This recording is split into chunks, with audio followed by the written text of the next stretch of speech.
Aí você ficou 7 anos nessa igreja e eu imagino que esse tipo de história então tem um monte de balada, de romance, de jogo de poder. Só que aí você decide sair depois de 7 anos, né? 7 anos. Porque você não aguentava mais a vida dupla. E você viu que se você ficasse nessa, você ia viver uma vida dupla muito mais forte do que você está vivendo até agora, né? E mesmo dentro da igreja, eu consegui viver um pouquinho do mundo gay externo. No que eu fui nessa balada. Sim. Depois fui em outras baladas. Com um outro padre depois, eu conheci o chat da UOL, que era uma sala de bate-papo, que tinha o padre falou, você pode entrar nessa sala e conversar com os caras. Um padre que eu conheci no interior de São Paulo, Franca. E aí eu fui conhecendo um pouquinho do antro, né? Né? Nem se usa mais termo hoje em dia, mas do meio gay, propriamente, né? Então eu tive um pouquinho desse gosto. Eu disse, caramba, por que eu vou viver isso se eu posso viver aquilo? Eu não preciso enganar as pessoas, enganar a mim mesmo. Eu não quero isso pra mim, né? E aí eu saí. Mas hoje em dia eu tô mais tranquilo quanto a isso. Não me arrependo. Assim, se eu for olhar a experiência, não posso dizer que foi de toda uma coisa ruim. Porque me trouxe muitas coisas boas, um pouquinho de maturidade em algumas áreas. Me traz essa maturidade de falar sobre esse assunto hoje com naturalidade e entender que a minha sexualidade é algo bom. E não algo que eu tenha que esconder ou viver nesses joguinhos, sabe? E lógico, na igreja eu aprendi a ter o gosto pela leitura, que é algo bom. Isso me trouxe muitos benefícios depois ao longo da vida, entende? Não foi uma experiência totalmente negativa, como as pessoas às vezes acham. Mas eu acho que isso foi algo que chamou muita atenção, porque é algo muito forte dentro do seminário. E é algo, como eu tô te falando, é um sistema. Não é algo pontual que acontece com o outro. É algo muito forte. Você usou o termo sociedade secreta gay, né? Existe uma sociedade... Por que eu usei esse termo até numa outra entrevista que eu dei e acabou que nem deu tempo de explorar esse termo?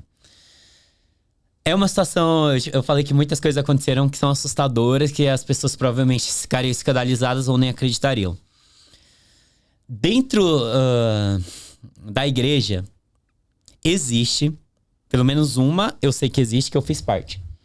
Um grupo, uma sociedade secreta de seminaristas e padres gays que se reúnem. E que tem, inclusive,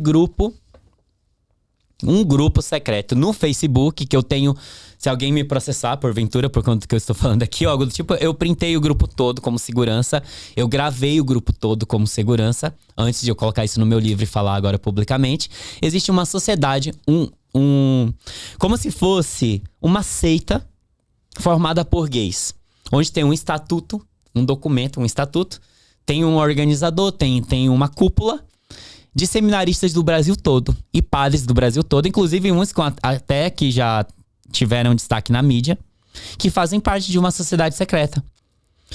O que acontece nessa sociedade secreta e como que funciona? Eles têm essa organização virtual, primeiramente, eles têm esse documento, mas eles também têm encontros presenciais, e eu fui no encontro desses. No encontro tinha cerca de 25 pessoas, eu tenho foto desse encontro, documentada, ainda bem guardada. E nesse encontro, essas pessoas se reuniam e faziam o quê? Era um momento de convivência entre gays, padres gays e seminaristas gays. Um momento de convivência fraterna. Um momento de fortalecer a amizade. Um momento de festejar. Então tinha dança, tinha até funk. O pessoal dançava, bebia. Droga eu não cheguei a ver. Sendo bem honesto, não vi nenhuma droga. Mas rolava bebida, rolava música, sexo e amizade, brincadeiras. Inclusive, nesse encontro que eu fui dessa sociedade secreta gay, eu conheci um rapaz que hoje é padre, aqui em São Paulo. E a gente começou a ter um caso, nos apaixonamos, começamos a namorar. Eu morava num seminário e ele em outro. Mas por conta dessa fraternidade que a gente tinha, dessa sociedade secreta, que ainda existe, eu não sou mais membro, lógico, porque eu não sou mais seminarista e não sou mais católico. Mas eles ainda têm. Eu tenho contato com alguns, amizade com alguns. Por conta disso, a gente se conheceu desse encontro presencial.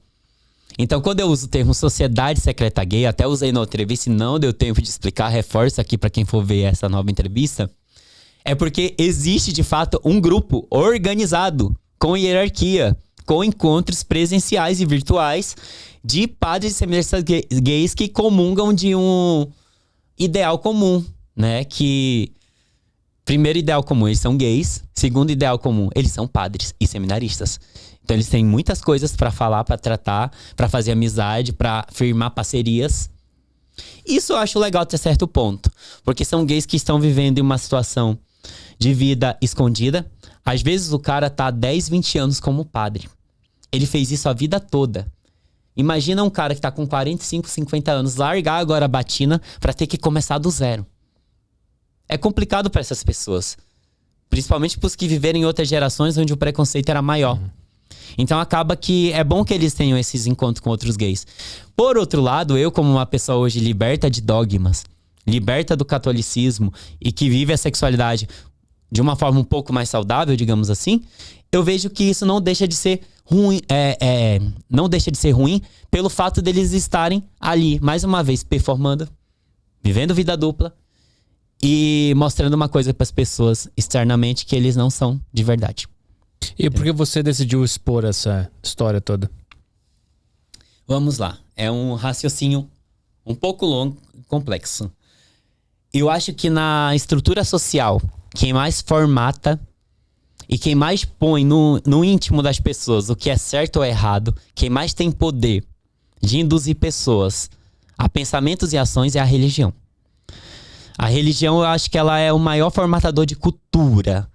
E cultura, quando eu falo cultura, é cultura das mentalidades. O que a pessoa pensa, depois isso se reflete em como a pessoa age.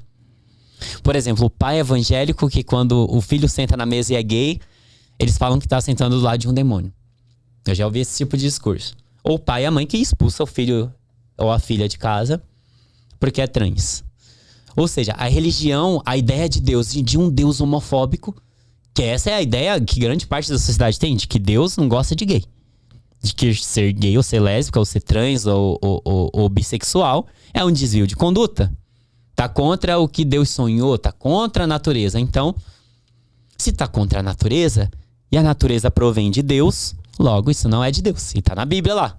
Em vários trechos tá na Bíblia. Lógico, tem as várias hermenêuticas, várias interpretações. Hoje tem igrejas com uma teologia mais inclusiva e tal. Mas a teologia tradicional diz que não, que Deus não gosta disso. Se Deus não gosta disso, eu como pessoa religiosa devo abominar, ou no máximo eu posso ter aquele discurso de que eu respeito, mas não aceito. Caraca, como assim você não me aceita? Você não aceita o que eu sou. Porque não é uma opção, não é um comportamento que eu opto, é algo que eu sou.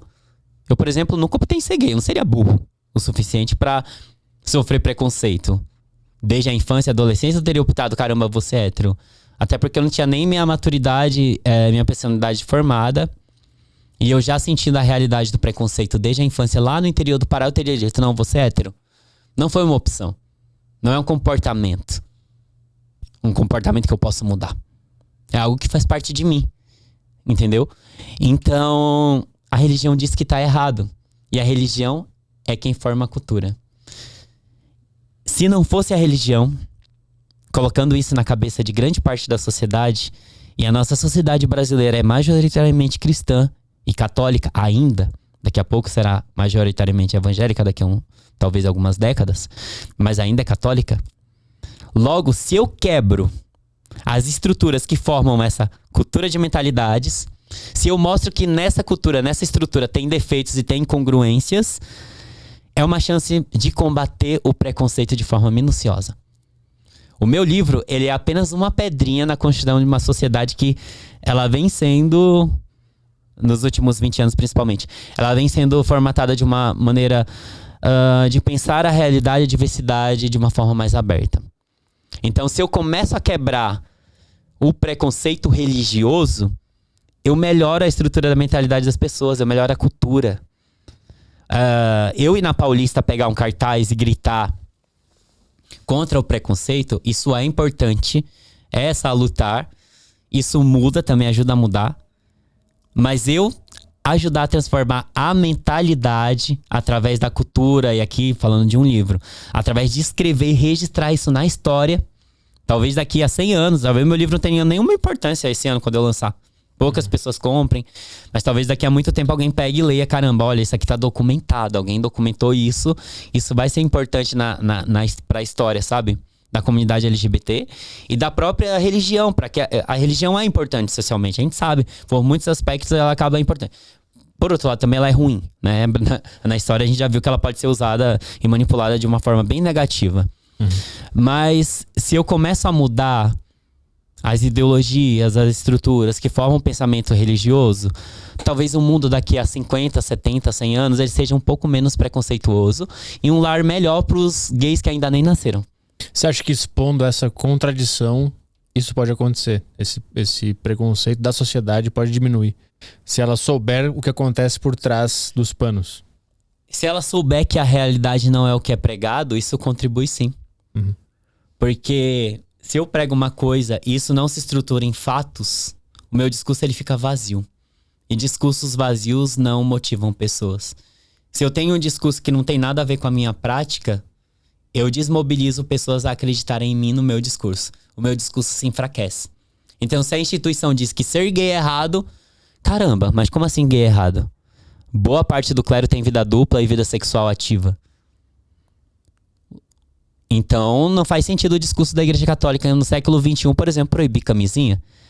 O meu livro ele vai focar na questão gay, mas ele pode ser estendido a toda a questão da sexualidade, que a igreja tem um discurso barroco, tipo assim, de dizer que transar com preservativo é pecado.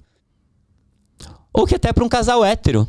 Uhum. O cara só pode transar com a mulher dele, que ele é casado na Igreja Católica, mas ele só pode ter relação no dia que eles planejarem para terem um filho. Se ele transar fora disso, ele tá pecando contra a castidade. Ninguém toca nesse assunto, eu acho engraçado, né? Nem os casais héteros católicos tocam nesse assunto, mas isso também é pecar contra a castidade. Isso também é antibíblico, segundo a Igreja Católica. Um casal heterossexual casado na igreja transar sem o fim de procriar. Ou seja, esse casal quer ter um filho, só pode transar uma vez. Ou até tentar conseguir pra que a mulher engravide. Senão é pecado.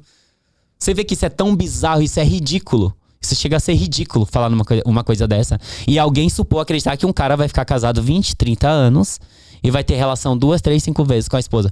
Por favor, né? Por favor, héteros também que estão escutando isso aqui.